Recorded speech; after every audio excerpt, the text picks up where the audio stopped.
TP. Case പ്രതികൾക്ക് ശിക്ഷാ ഇളവ് നൽകാനുള്ള തീരുമാനത്തിൽ സർക്കാരിനെ വിമർശിച്ച് തിരുവഞ്ചൂർ രാധാകൃഷ്ണൻ. തീരുമാനം നിയമത്തിന് മുകളിലൂടെ പറക്കാനുള്ള സർക്കാരിന്റെ നീക്കം. കൊടും കുറ്റകൃത്യങ്ങൾ ചെയ്തവർക്ക് ഇളവ് നൽകുക സാധ്യമല്ല എന്ന ഹൈക്കോടതി വിധി ലംഘിക്കുന്ന നടപടിയാണ് സർക്കാർ സ്വീകരിക്കുന്നതെന്നും തിരുവഞ്ചൂർ പറഞ്ഞു.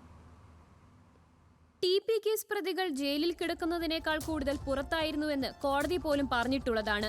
ജയിൽ നിയമം ലംഘിച്ചവർ കൂടിയാണ് പ്രതികൾ. കൊടും കുറ്റകൃത്യങ്ങൾ ചെയ്തവർക്ക് ഇളവ് നൽകുക സാധ്യമല്ലെന്നും പരോളിന് പോലും പ്രതികൾക്ക് അർഹരല്ലെന്നും തിരുവഞ്ചൂർ രാധാകൃഷ്ണൻ പറഞ്ഞു. പ്രതികൾക്ക് ശിക്ഷ ഇളവ് നൽകാനുള്ള തീരുമാനം നിയമത്തിന് മുകളിലൂടെ പറക്കാനുള്ള സർക്കാർ നീക്കമാണെന്നും തിരുവഞ്ചൂർ രാധാകൃഷ്ണൻ വിമർശിച്ചു.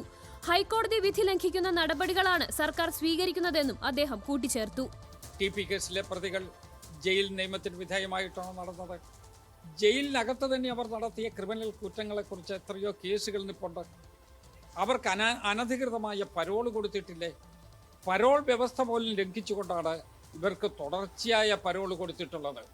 അവർ ജയിലിൽ കിടന്നതിൻ്റെ പകുതി ഭാഗത്തോളം പരോളാണ് അനുഭവിച്ചത് എന്നുള്ളത് എല്ലാവർക്കും അറിയാം. ജയിൽ മാനുവലിന് വിരുദ്ധമായ നീക്കത്തിനെതിരെ പ്രതിപക്ഷം ശക്തമായി പ്രതികരിക്കും. സർക്കാർ നീക്കം കോടതിയിൽ ചോദ്യം ചെയ്യും. തെരഞ്ഞെടുപ്പിന് ശേഷം തിരുത്തലുകൾ വരുത്തുമെന്ന് CPM പറഞ്ഞപ്പോൾ ഇതായിരിക്കും തിരുത്തലെന്ന് കരുതിയില്ലെന്നും ഇങ്ങനെയാണ് തിരുത്തുന്നതെങ്കിൽ അടുത്ത തെരഞ്ഞെടുപ്പിനെ പറ്റി CPM ചിന്തിക്കേണ്ടി വരില്ലെന്നും തിരുവഞ്ചൂർ വിമർശിച്ചു. ന്യൂസ് മലയാളം, കോട്ടയം.